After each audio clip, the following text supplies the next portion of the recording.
We come to the prayer. I want to pray now. What do? I fulfill the conditions.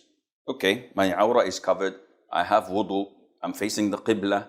The time is due for prayer. So what do? I intend.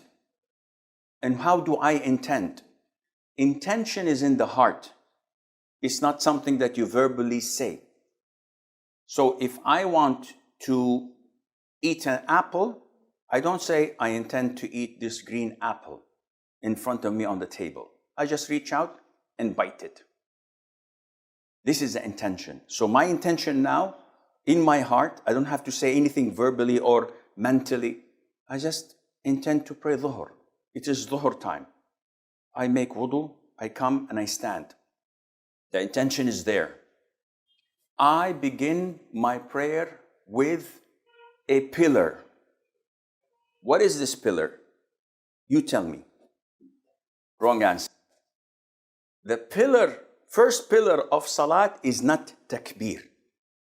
The first pillar of salat is standing up when you're able to do so. So for fard prayers, you don't have the option of sitting down because you're lazy or you feel tired. If you're able to stand up, it's a pillar that you stand up. This is pillar number 1. I'm standing up. I do pillar number 2, which is known as Takbeeratul Ihram. The first inauguration takbeer by saying Allahu Akbar.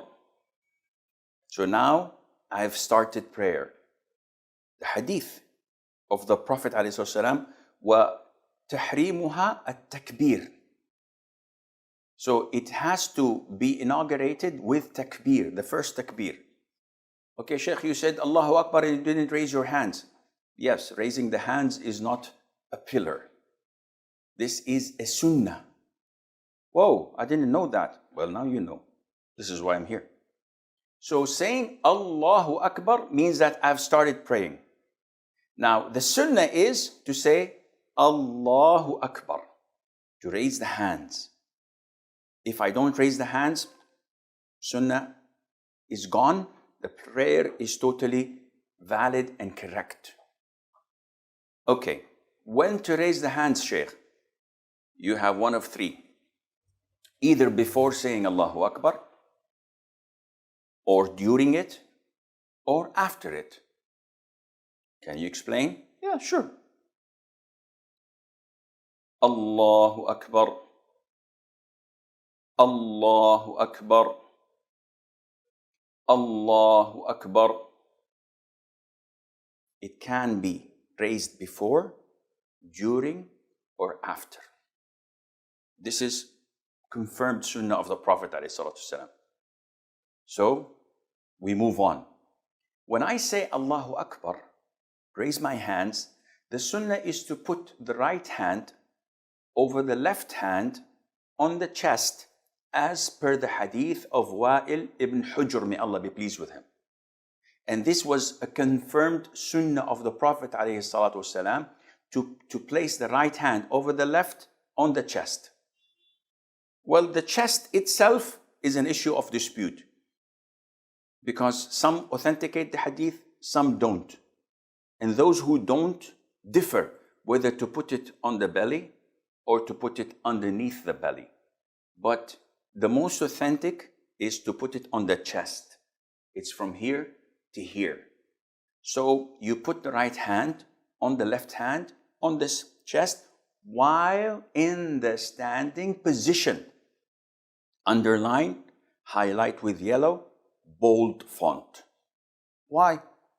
I'll come to discuss this with you, because the hadith, when describing the Prophet's prayer, ﷺ, they used to say that he used to put the right on the left hand in the standing position. So now I'm standing. Let's begin from scratch. You look at the place of your prostration. You don't look at the chandeliers and look at the people around you. Everything is fine. No. You're praying. Look here. Look there. I asked Allah's messenger, peace and blessings of Allah be upon him, upon looking hither and thither in prayer. He replied, "It is a way of stealing by which Satan takes away a portion from the prayer of a person." Sahih al-Bukhari, narrated Anas bin Malik. The Prophet, peace and blessings of Allah be upon him, said, "What is wrong with those people who look towards the sky during the prayer?" His talk grew stern while delivering this speech, and he said they should stop looking towards the sky during the prayer. Otherwise, their eyesight would be taken away. Narrated by Sahih al-Bukhari. You're facing Allah Azza wa Jal. So you stand in submissiveness and humility, expressing your poverty, and you say, Allahu Akbar. Where do I raise my hands? Two hadiths. One next to the shoulders, one next to the ears. So how do I understand this? It's very easy. The palm is next to your shoulders. The fingers are next to the level of your ears. And this is how you combine between the two authentic hadiths. So it is not like Allahu Akbar as people say, or Allahu Akbar as people do. This is all wrong. It is not Allahu Akbar. No, it is this way. So the palms next to the shoulders, the fingers are next to the level of the ears, facing the Qibla. You say Allahu Akbar, looking at the place of your prostration. Where do I put my forehead? I look at it whenever I am in the standing position. So it's always like this. Then I place my right hand over the left hand on the chest. And there are two ways of doing this. Look at my fingers.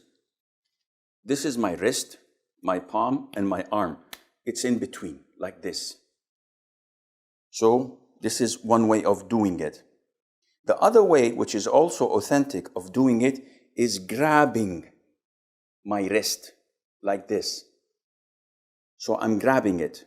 Some people want to make something in between, so they do this. And this is wrong. Either you put the whole palm of your hand with the fingers on the arm, wrist, and hand, or you simply grab your wrist, left wrist, like this. So what people do like this is totally wrong. Some brothers from Africa do this, and they tilt themselves. What are you doing? They said, we're preserving the heart. When was the last time we took an x-ray? Maybe your heart is on the right. Then we have a problem. Where are you getting this from? The sunnah is to stand idle, in the middle. Not to the left, not to the right, as the Prophet used to pray, alayhi salatu wassalam. Capish? Move on. Finished? Okay. What do? We move on to another sunnah, which is called Du'a'ul Istiftah. Stop at the end of each verse with a pause. While if you say, Alhamdulillahi Rabbil Alameen, Ar-Rahman Ar-Rahim, Maliki Yawmiddin, you find that there is tranquility, submissiveness, khushu' in your salat. You get closer to Allah Azza wa Jal.